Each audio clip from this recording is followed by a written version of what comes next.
¿Qué? Sí, no, la foto de... Ahora vamos a poner la democracia vigilada. Bueno. Debate. Bueno, yo soy Eduardo Landón.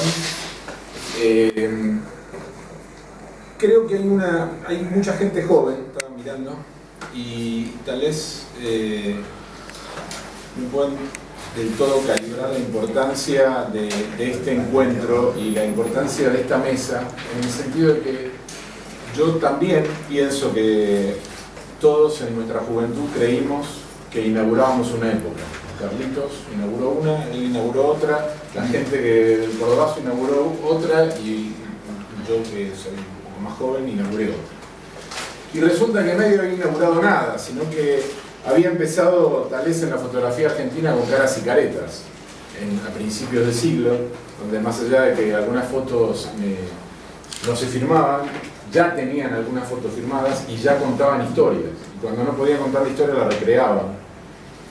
Y también la gente que trabajó en el peronismo entre el 45 y el 55 debe haber pensado que recreó la historia porque había un gobierno popular que era fotografiado por una cantidad de fotógrafos de muy buen estilo, y también la gente que fotografió el que para mí es el mayor atentado en la historia argentina, que es el bombardeo a la Plaza de Mayo en el 55, también debe haber pensado que esas fotos eran casi fundacionales.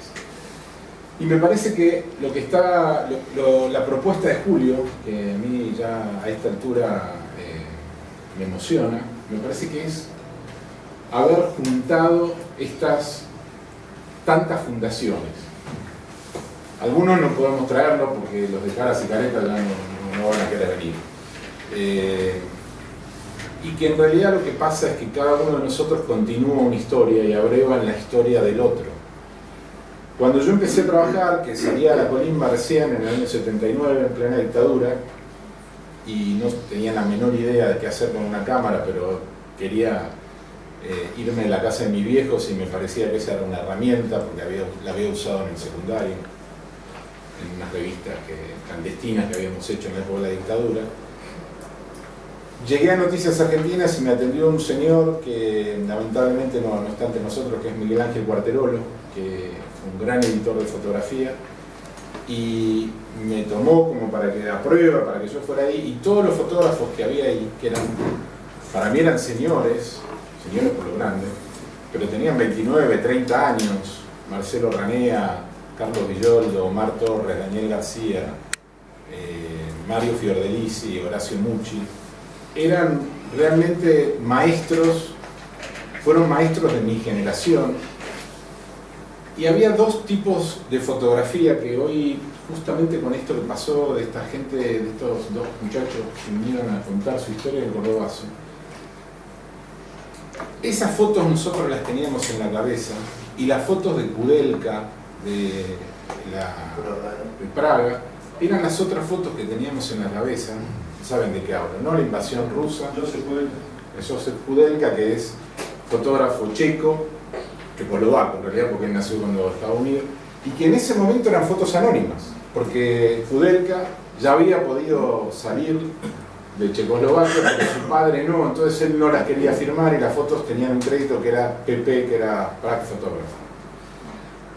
Y las fotos del Cordobazo eran fotos, como vimos hoy, que estaban todas mezcladas y no sabíamos los autores. O sea que nosotros reivindicábamos para nosotros el hecho de poder firmar unas fotos, porque las imágenes que teníamos en la cabeza, que era la de un ejército el ejército ruso ocupando un país, era lo que nos estaba pasando a nosotros. Nuestro propio ejército estaba ocupando nuestro país. Y nos sentíamos de la misma manera que se debe haber sentido Kudelka cuando los tanques ocuparon su ciudad natal, su ciudad donde vivía, porque él no nació en Praga. De alguna manera me parece que hoy lo que fuimos haciendo fue cosiendo esta historia que estaba desilvanada.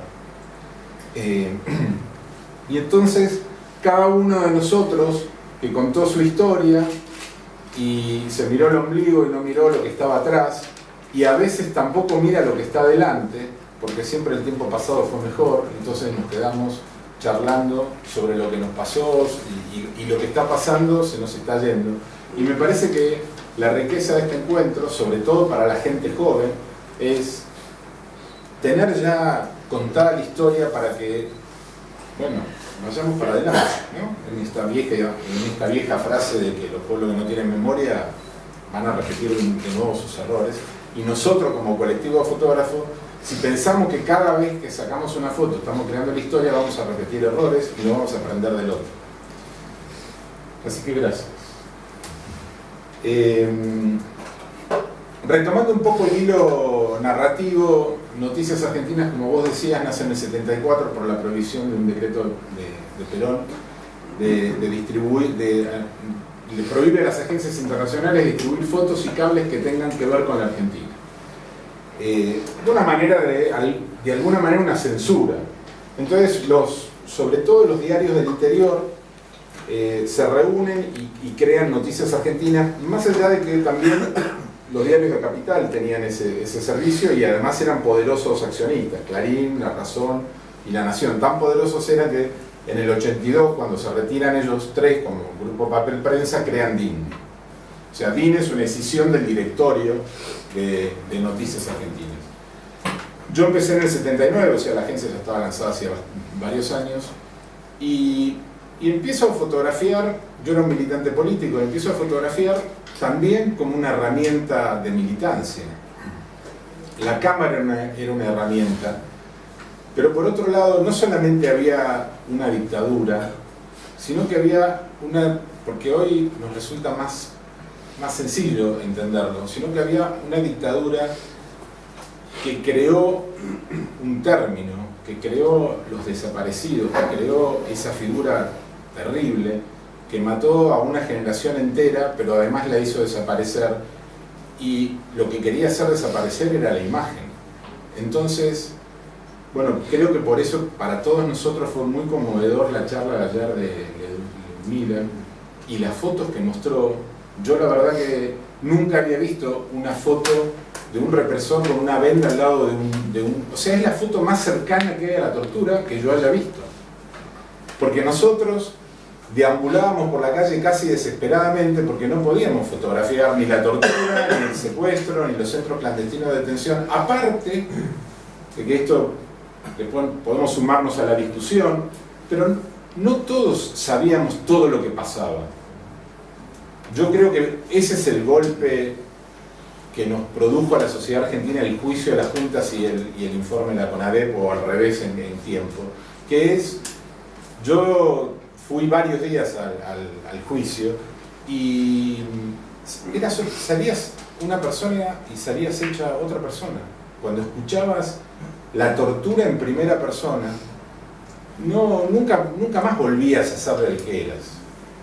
Pero nosotros, en ese ámbito, lo único que pudimos fotografiar fueron símbolos, que es, por otro lado, de alguna manera lo único, ahora podemos pasar democracia digital, lo único que quedó de la época de la dictadura.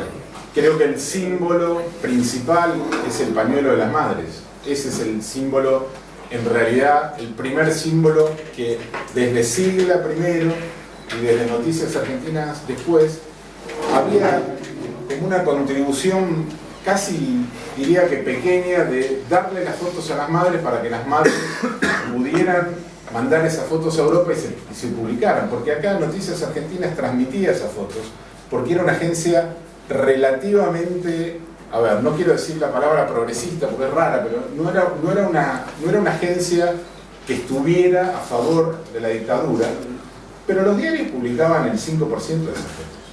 O sea, nosotros empezamos a hacer algunas fotografías de madres, algunas fotografías de marchas obreras. Hay también ahí una división entre lo que es el momento más terrible de la dictadura entre el 76 y yo diría el 81, que es donde la represión está intramuros, los secuestros son de noche, los detenidos están en los centros clandestinos de detención, y después que, sobre todo después de teatro abierto, de algunas marchas de la CGT, de algunas marchas estudiantiles, donde la represión empieza lentamente a pasar a la calle.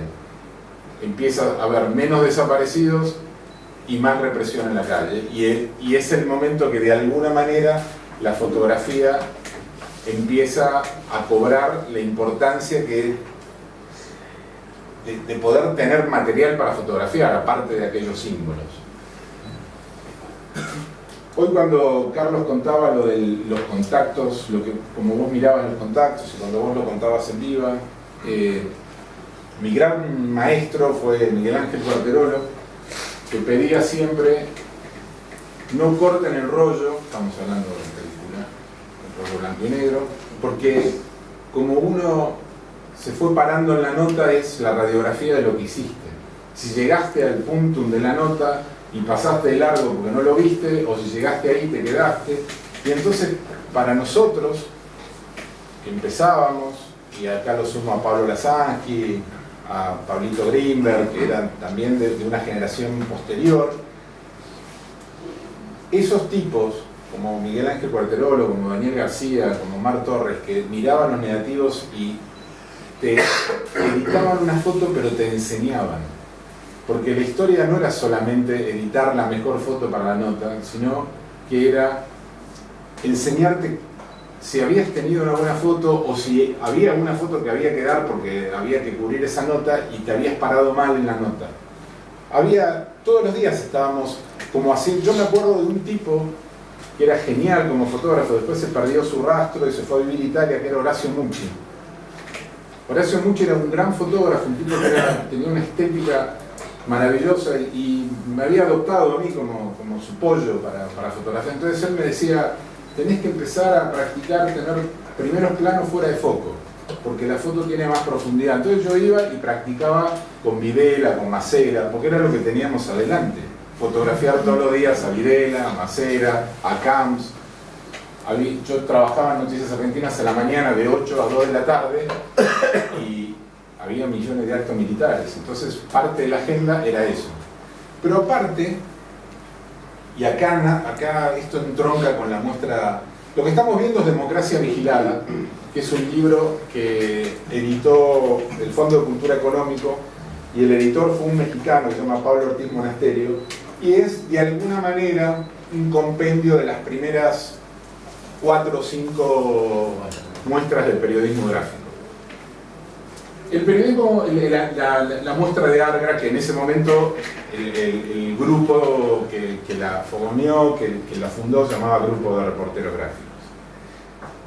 Esto yo creo que no solamente sucedió por esta necesidad que teníamos de expresarnos, sino que, y de mostrar las fotos que los diarios no publicaban, sino que aparte sucedió porque todos nosotros que trabajábamos en las agencias teníamos tal vez un horario de 6, 7 horas y nos quedábamos todos los días, todo el día trabajando, porque para nosotros, a mí no se me ocurría ir a mi casa si había una ronda de la Madre de Plaza de Mayo, o si había una marcha de la CGT, o si había alguna atisbo de que iba a pasar algo en algún momento.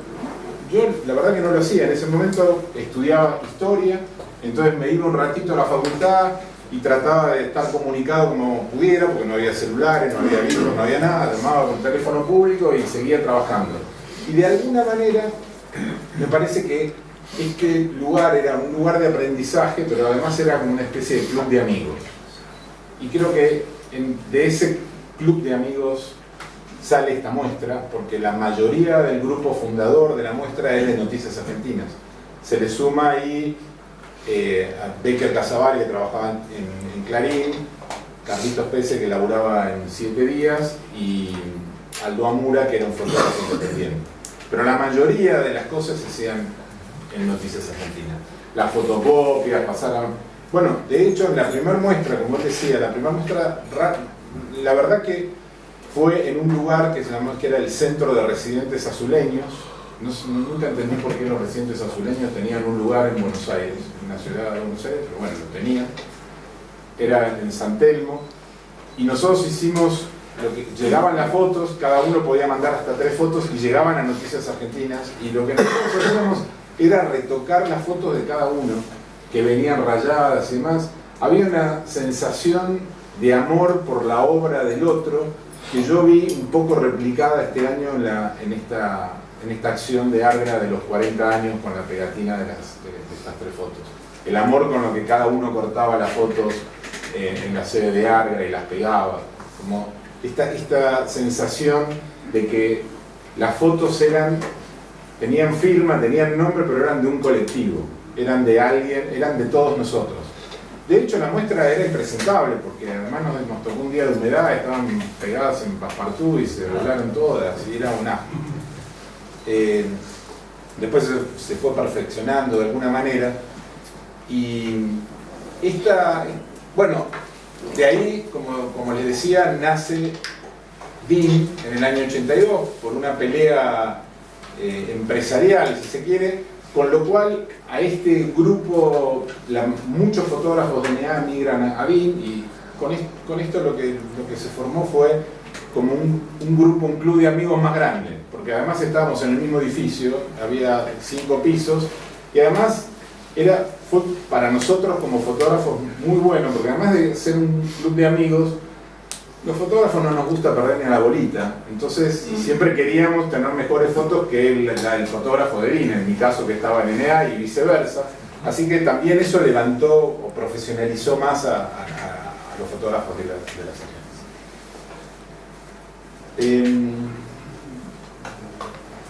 A mí me gustaría detenerme acá, ¿no? Con esta muestra, más que... Digo, porque ahora, después de la charla que tuvimos, la experiencia de los diarios en los 90, que yo creo que fue una buena experiencia profesional, y que, bueno, Rafa, me parece bien lo que él dice acerca de qué pasó con la mirada de los editores, si los editores se impusieron demasiado a los fotógrafos o no. Tengo la sensación de que rompe un poco este eje que estamos contando desde el cordobazo, que pasó por Carlos y pasó por Rafa, que es la fotografía de alguna manera como lenguaje para decir ideológicamente lo que uno estaba de acuerdo. Porque cuando empezamos, un grupo muy grande, a trabajar en Clarín, Cuarterolo va a Clarín en el año 90, me lleva a mí como su segundo jefe, y nosotros, la idea era profesionalizar ese departamento de fotografía, que era un departamento de fotografía muy antiguo, y llevamos de 20 fotógrafos a fines del 90 a 120 personas en fotografía a fines de los 90, a mediados, al año 2000-2001. Lo cual implicó una toma de conciencia profesional de lo que se hacía ahí, tomamos totalmente el control de la imagen. Me acuerdo mucho de la gente, de los redactores, de los secretarios de redacción, que a principios de los 90, cuando nosotros empezamos a imponer los editores fotográficos y que no había ninguna foto que pudiera publicarse sin ningún editor al lado, que hablaban de la dictadura de la imagen, como si no hubiera habido una dictadura del lenguaje escrito durante muchos años en los diarios. Pero de todas maneras, me parece más importante detenernos en este libro que en eso que finalmente fue una puesta a punto de profesionalizar a muchos fotógrafos y muchos editores, pero finalmente el discurso de lo que estaba ahí lo ganó la empresa. Porque ese no fue un lugar desde el que nosotros pudimos. De hecho, yo creo que las últimas muestras de Argra retoman un poco el viejo anhelo que teníamos en el 81, que es empezar a que se vean las fotos que los diarios no están publicando, por cuestiones también ideológicas. Entonces hay ahí como una vuelta de tuerca, pero me parece más interesante detenernos, o más que detenernos, sobre todo porque tampoco hay mucho tiempo, en ver estas fotografías que de alguna manera fueron símbolos que tienen que ver con la dictadura, y las fotos que se pudieron hacer, sobre todo a partir del 81 o tal vez del 82, del quiebre justamente de las fotos que ahí también vimos de Rafa Wurman de Malvinas, que es ya la acción directa en la calle. Y además también me parece que, si no, se nos va a hacer tarde para si hay preguntas, y además porque Sergio también tiene que poner. No sé, Sí, me parece que podemos hacer un cierre con esto último. Y como estamos recontra excedidos y hay que haber tiempo, muchas de estas cosas las vamos a poder retomar.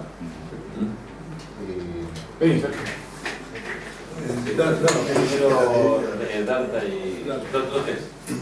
Sí, renovación de stock.